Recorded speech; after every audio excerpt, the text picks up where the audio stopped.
Jørgen Knudstorp, the back-to-the-brick decision that turned a near-bankrupt Lego into the world's most valuable toy company. The conclusion of this article. What led a near-bankrupt Lego to become the most valuable toy company in the world was not growth by adding new businesses, but the decision of subtraction, returning to the core, the brick, and letting go of everything else. The toy kingdom predicted to go bankrupt in 18 months.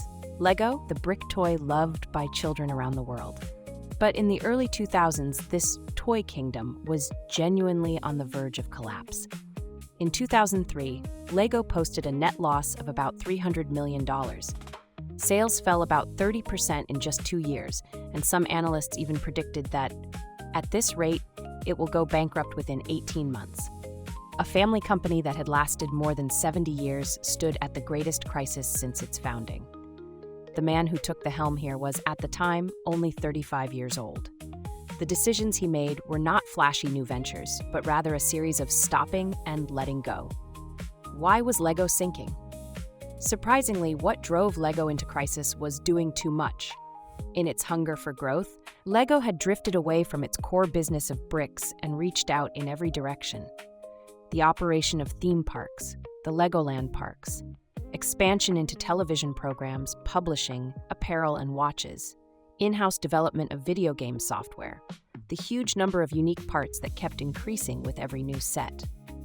The diversification that seemed like a good idea made management complex and swelled costs. The number of part types ballooned at one point to 13,000, and it became impossible even to see what was actually making money. Lego had, before it realized it, drifted away from the brick, its very own strength. The 35-year-old turnaround artist who came from outside the founding family.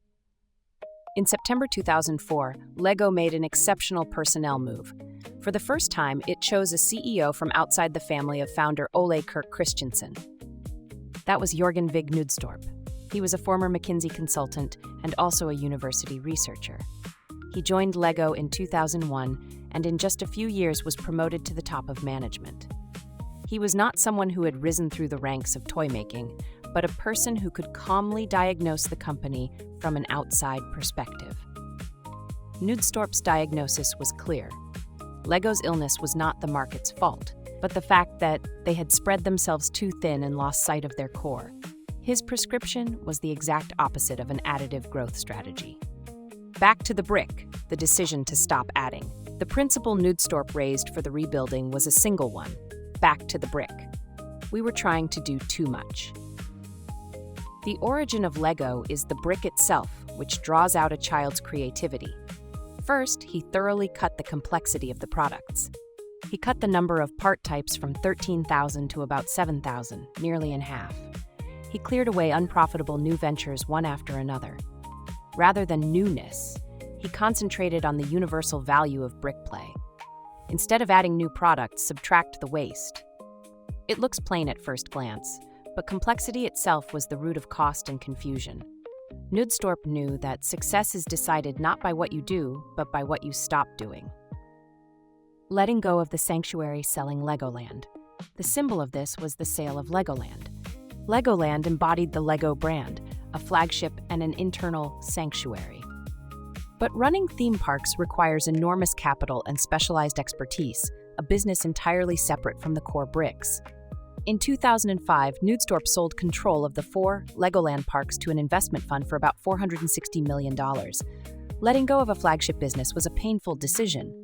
Even so, in order to concentrate resources on the area where his company could truly win, the bricks, he laid hands on the sanctuary, the management of subtraction and its pain. The rebuilding was not all an uplifting tale.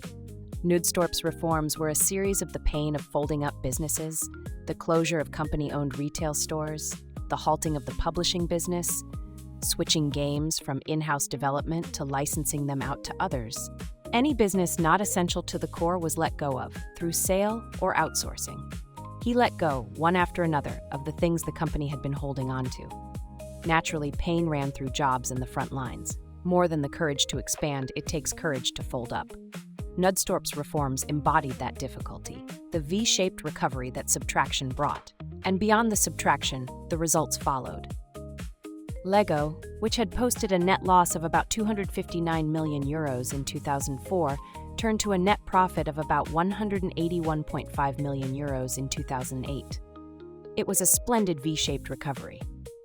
Lego continued to grow afterward, and in 2015 it became the world's most valuable toy company.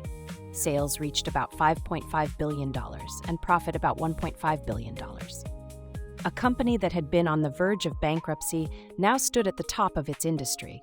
It was not because it added something new. It was because it returned to its origin, the brick, and let go of everything else. Knudstorp proved the power of focus and subtraction with the numbers. Lessons for today's managers. What can we learn from Jørgen Vig Knudstorp's decision? Diversification can also be a poison that thins out your strength. The wider you reach, the blurrier the core becomes. When the things you do increase, the first thing to doubt is not growth, but scatteredness. Rebuilding begins with subtraction. Subtracting and narrowing is harder and more effective than adding and extending. Complexity itself is the greatest cost.